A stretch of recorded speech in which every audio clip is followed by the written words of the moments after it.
Kerala स्टोरीचा trailer सुरू होतो आणि पहिली मुलगी येते आणि ती म्हणते की मी सुरेखा, मला UPSC पर्यंत शिक्षण घ्यायचं होतं आणि IAS अधिकारी व्हायचं होतं. तर दुसरी येते आणि म्हणते की मी नेहा संत, मध्य प्रदेशची, मला जेवलिन थ्रोमध्ये राष्ट्रीय सुवर्णपदक जिंकून भारताचा ध्वज फडकवायचा होता.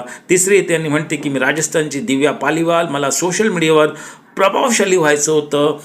पण मी सलीमवरील प्रेमाने इतकी आंधळी झाली होती की मी सर्वस्व गमावलं आणि फैजानशी लग्न केलं आणि त्यामुळे माझं आयुष्य उद्ध्वस्त झालं. मी रशीदच्या जाळ्यात अडकली आणि त्यामुळे माझी स्वप्ने चकनाचूर झाली. सलीम म्हणतो की भारतातील 85 दशलक्ष अविवाहित हिंदू मुली यांचे लक्ष आहे. फैजान म्हणतो की प्रत्येक मुलींचे धर्मांतर करणं हे त्यांचे ध्येय आहे. रशीद म्हणतो की प्रेम हे स्फोटकापेक्षा अधिक शक्तिशाली आहे. जर ते यशस्वी झालं तर भारताची लोकसंख्या बदलेल, भारत एक इस्लामिक राष्ट्र बनेल.